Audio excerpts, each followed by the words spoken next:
Assalamualaikum warahmatullahi wabarakatuh. Kami dari kelompok 4 akan mempresentasikan mengenai silabus kelas 9 SMP atau MTS.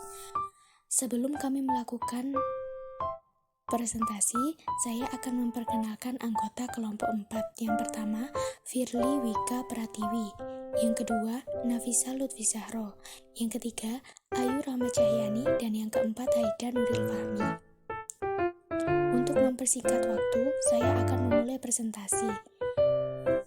Kompetensi dasar 3.1. Mengidentifikasi teks laporan hasil observasi yang dipresentasikan dengan lisan dan tulis. Lalu, kompetensi dasar 4.1, yakni menginterpretasi isi teks laporan hasil observasi. Materi pembelajarannya apa aja? Isi pokok laporan hasil observasi yang pertama adalah pernyataan umum. Yang kedua, hal yang dilaporkan. Ketiga, deskripsi bagian. Yang keempat, deskripsi manfaat. Dan yang kelima, maksud dari isi teks tersebut. Kegiatan pembelajaran dari kompetensi dasar ini adalah yang pertama menentukan isi pokok, hal-hal yang dilaporkan, dan ciri kebahasaan dalam teks laporan hasil observasi. Yang kedua, menafsirkan teks laporan hasil observasi berdasarkan struktur, ciri kebahasaan, dan isi teks laporan hasil observasi. Yang ketiga adalah mempresentasikan dan menanggapi teks laporan hasil observasi. Selanjutnya, kompetensi dasar 3.2, yakni mengonstruksi teks laporan hasil observasi dengan memerhatikan isi dan aspek kebahasaan baik lisan maupun tulis.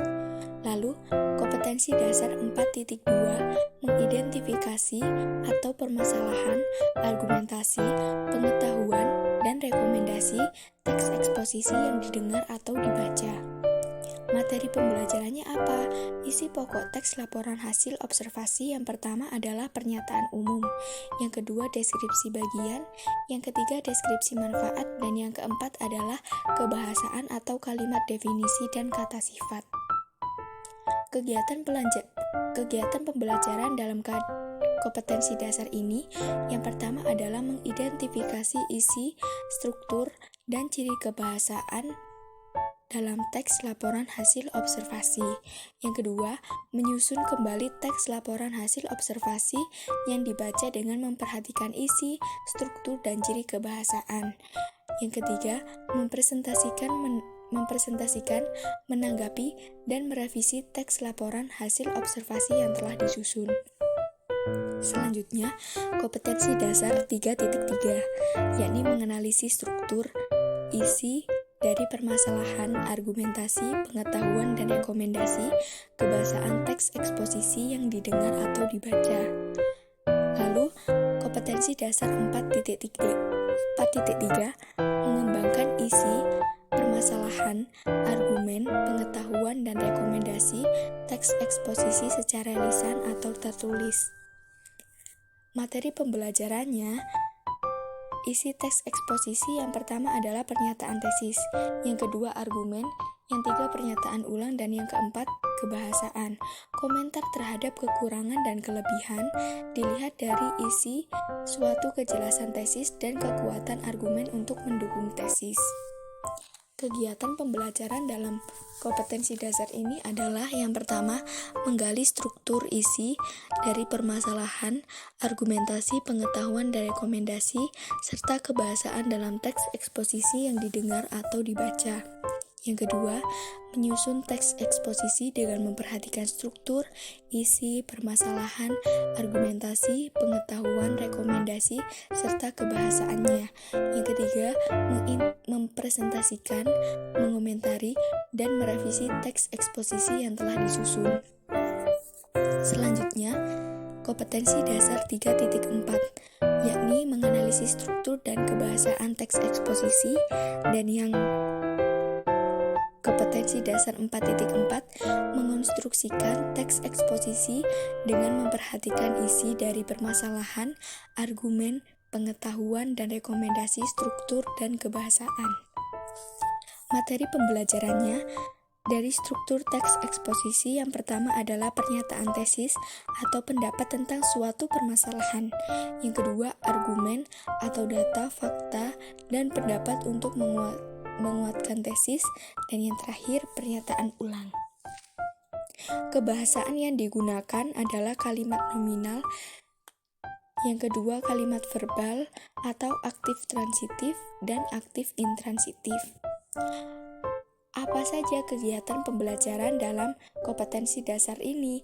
Yang pertama adalah menggali struktur dan aspek kebahasaan dalam teks eksposisi yang dibaca. Yang kedua, menyusun kembali teks eksposisi dengan memperhatikan isi dari permasalahan, argumen, pengetahuan, dan rekomendasi struktur kebahasaan.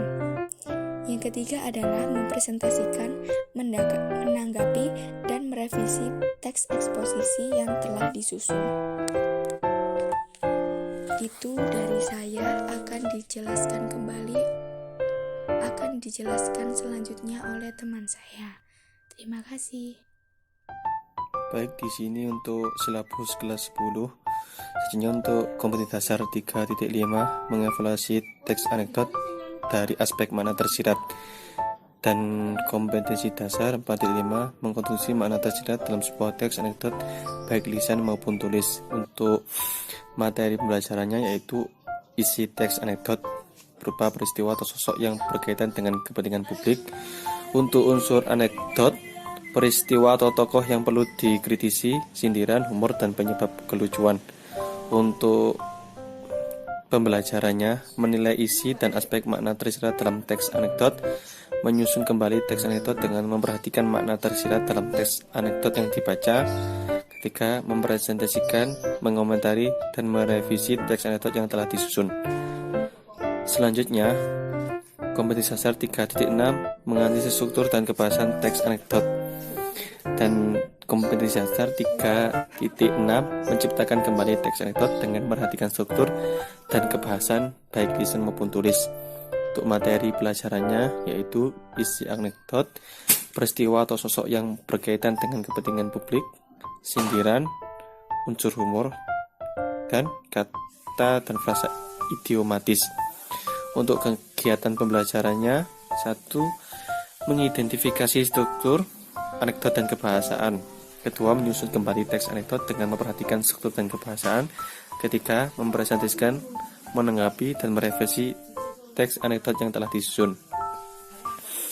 Selanjutnya, untuk kompetensi dasar 3.7 mengidentifikasi nilai-nilai dan isi yang terkandung dalam cerita rakyat atau hikayat baik lisan maupun tulis. Dan kompetensi dasar 4.7 menceritakan kembali isi cerita rakyat atau hikayat yang didengar dan dibaca. Untuk materi yang diajarkan yaitu karakteristik hikayat, isi hikayat, nilai-nilai dalam hikayat baik berupa moral, sosial, agama, budaya, dan pendidikan. Untuk kegiatan pembelajarannya yaitu pertama, mendata pokok-pokok isi, karakteristik, dan nilai-nilai dalam hikayat. Kedua, menyusun teks eksposisi berdasarkan pokok-pokok isi dan nilai-nilai dalam hikayat. Tiga, mempresentasikan, menanggapi, dan merevisi teks eksposisi yang telah disusun. Selanjutnya, untuk kompetensi 3.8 yaitu membandingkan nilai-nilai dan kebahasan cerita rakyat dan cerpen. Dan kompetensi 4.8 mengembangkan cerita rakyat atau hikayat ke dalam bentuk cerpen dengan memperhatikan isi dan nilai-nilai. Untuk materi yang diajarkan, materi pembelajaran yaitu nilai-nilai dalam cerpen dan hikayat. Kedua, gaya bahasa. Tiga, kata arkais atau kuno. Untuk kegiatan pembelajaran yang pertama, menjelaskan persamaan dan perbedaan isi dan nilai-nilai dalam cerpen dan cerita rakyat. Kedua, menyusun kembali isi cerita rakyat ke dalam bentuk cerpen dengan memperhatikan isi dan nilai-nilai. Ketiga, mempresentasikan, menanggapi, dan merevisi teks cerpen yang disusun. Selanjutnya, 3.9 mengidentifikasi butir-butir penting dari 2 buku non-fiksi atau buku pengayaan dan 1 novel yang dibacakan, nilai-nilai dan bahasaan cerita rakyat dan cerpen. Dan kompetensi dasar 4.9 menyusun ikhtisar dari 2 buku non-fiksi atau buku pengayaan dan ringkasan dari 1 novel yang dibaca. Untuk materi pembelajarannya, mengidentifikasi buku non-fiksi. Kedua, mengidentifikasi novel. kebahasan cerita dan novel. Keempat, menyusun ikhtisar buku non-fiksi dan ringkasan novel.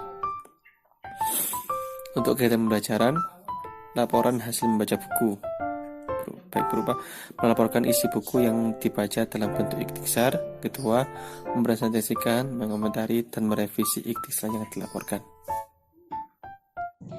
KD 3.10 menjelaskan tentang mengevaluasi pengajuan penawaran dan persetujuan dalam teks negosiasi lisan maupun tertulis. KD 4.10 menyampaikan pengajuan penawaran, persetujuan, dan penutup dalam teks negosiasi secara lisan atau tulis.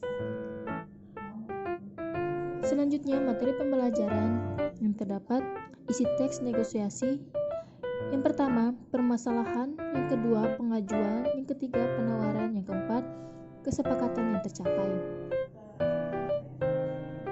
Kemudian, kegiatan pembelajaran terdapat dalam yang pertama, menilai masalah bagaimana cara menyampaikan pengajuan, penawaran, dan pencapaian persetujuan dalam bernegosiasi. Yang kedua, mengucapkan cara pengajuan, penawaran, dan pencapaian persetujuan dalam bernegosiasi. Dan yang ketiga, memberikan tanggapan hasil kerja teman atau kelompok lain secara lisan. Kekurangan dan kelebihan dilihat dari kejelasan isi, kelengkapan data, EYD, dan penggunaan kalimat.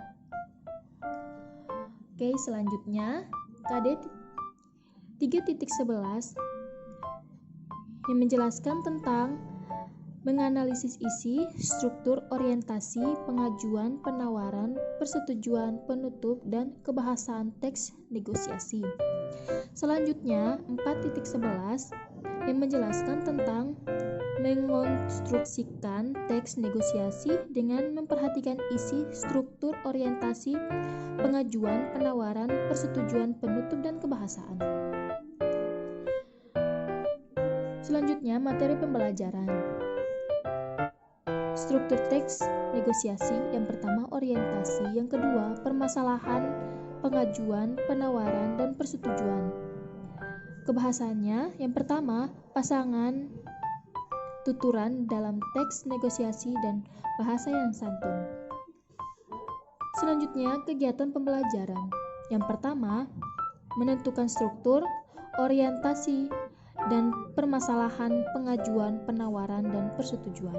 Yang kedua, menentukan ciri kebahasaan pasangan, tuturan, dan kesantunan dalam teks negosiasi. Dan yang ketiga, menyusun teks negosiasi dengan memperhatikan struktur teks dan aspek kebahasaan. Dan yang keempat, mempresentasikan, mengomentari, dan merevisi teks negosiasi yang telah disusun. Oke, selanjutnya KD 3.12 yang menjelaskan tentang menghubungkan permasalahan atau isu, sudut pandang, dan argumen beberapa pihak dan simpulan dari debat untuk menentukan esensi dari debat. Selanjutnya 4.12 menjelaskan tentang mengonstruksi permasalahan atau isu, sudut pandang, dan argumen beberapa pihak dan simpulan dari debat secara lisan untuk menunjukkan esensi dari debat. Materi pembelajarannya yang berisi debat. Yang pertama, esensi debat. Yang kedua, mosi permasalahan yang didebatkan. Yang ketiga, argumen untuk menguatkan pendapat sesuai dengan sudut pandang yang diambil. Dan yang keempat, tanggapan, mendukung, dan menolak pendapat disertai argumen. Kemudian, kegiatan pembelajarannya terdapat dalam 3 aspek. Yang pertama, mengidentifikasi permasalahan, sudut pandang, argumen, pemeran sikap, pemilihan topik, dan simpulan dari simulasi debat yang menimbulkan pro dan kontra yang diperolehkan oleh peserta didik.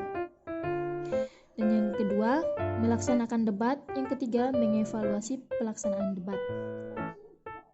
Selanjutnya, 3.13 yang menjelaskan tentang menganalisis isi debat, permasalahan atau isu, sudut pandang, dan argumen beberapa pihak dan simpulan. Selanjutnya, KD 4.13 mengembangkan permasalahan atau isu dari berbagai sudut pandang yang dilengkapi argumen dalam berdebat. Materi pembelajarannya yang berisi isi debat. Yang pertama, mosi atau topik permasalahan yang diperdebatkan, dan yang kedua, pernyataan sikap mendukung atau menolak, dan yang ketiga, argumentasi untuk mendukung sikap. Pihak-pihak pelaksanaan debat. Yang pertama, pihak yang mengajukan mosi atau topik permasalahan yang diperdebatkan. Yang kedua, tim afirmatif yang setuju dengan mosi. Dan yang ketiga, tim oposisi yang tidak setuju dengan mosi. Dan yang keempat, pemimpin atau wasit debat yang menjaga tata tertib penonton atau juri. Oke, selanjutnya kegiatan pembelajaran. Yang pertama, mengidentifikasi isi debat permasalahan atau isu sudut pandang dan argumen beberapa pihak dan simpulan. Yang kedua, memberikan tanggapan kelebihan dan kekurangan terhadap pihak-pihak pelaku debat. Yang ketiga, melaksanakan debat, mengevaluasi pelaksanaan debat. Selanjutnya, 3.14 menilai hal yang dapat diteladani dari teks biografi. Dan yang terakhir, 4.14 mengungkapkan kembali hal-hal yang dapat diteladani dari tokoh yang terdapat dalam teks biografi yang dibaca secara tertulis. Selanjutnya, materi pembelajaran. Yang pertama, pola penyajian cerita ulang biografi. Dan yang kedua, hal-hal yang patut diteladani dari tokoh dan biografi. Kegiatan pembelajarannya, yang pertama, mengidentifikasi peristiwa antara lain perjalanan pendidikan, karir, perjuangan dalam biografi tokoh. Yang kedua, menyampaikan kembali hal-hal yang dapat diteladani dari peristiwa yang tertuang dalam teks biografi. Dan yang terakhir, memberikan komentar secara lisan atau tulis terhadap hasil kerja teman atau kelompok lain. Selanjutnya adalah kompetensi dasar 3.15 menganalisis aspek makna dan kebahasaan dalam teks biografi.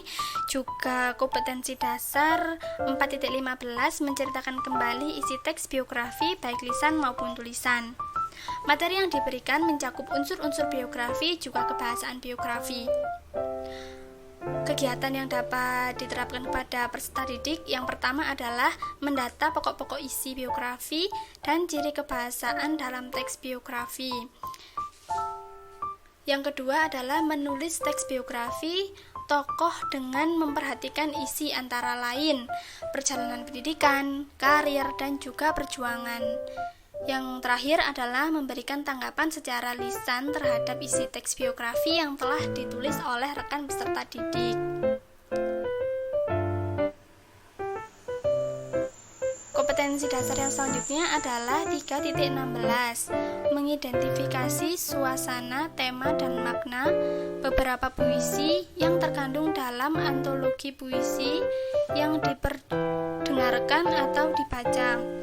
Selanjutnya adalah kompetensi dasar 4.16 yang berisi mendemonstrasikan atau membaca juga memusikalisasikan puisi.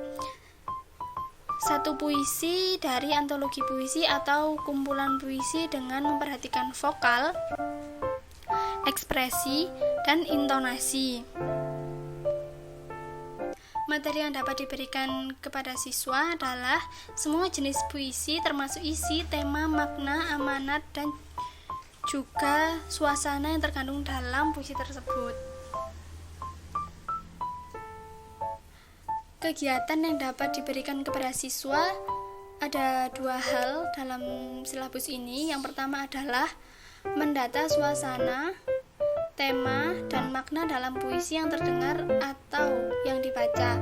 Dan yang terakhir adalah memusikalisasikan dan menanggapi salah satu puisi dari antologi puisi atau kumpulan puisi dengan memperhatikan vokal, ekspresi, dan intonasi.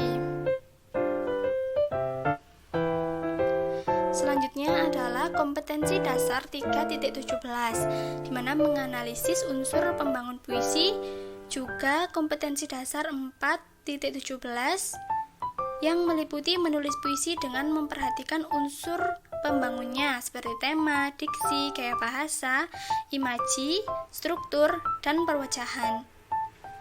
Materi yang dapat diberikan kepada siswa adalah unsur-unsur pembangun puisi seperti diksi, imaji, kata konkret, gaya bahasa, rima atau irama, tipografi, tema atau makna, rasa, nada, amanat ataupun tujuan.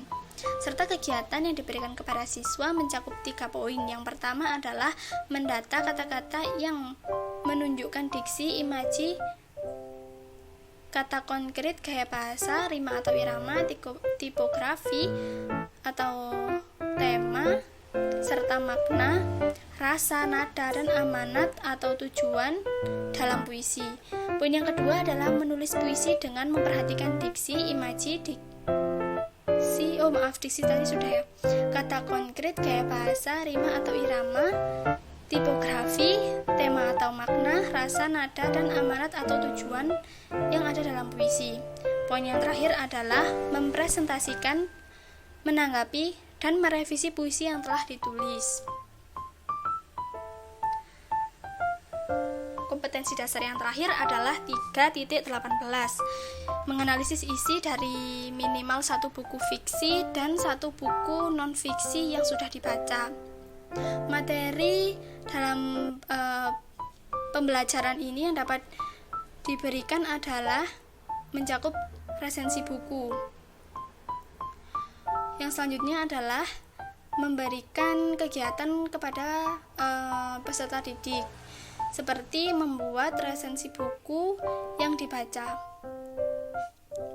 Hal itu mencakup 3 poin. Yang pertama adalah menganalisis kelebihan dan kekurangan buku yang dibaca. Yang kedua adalah menyusun resensi buku non-fiksi yang dibaca dengan memperhatikan unsur-unsur resensi.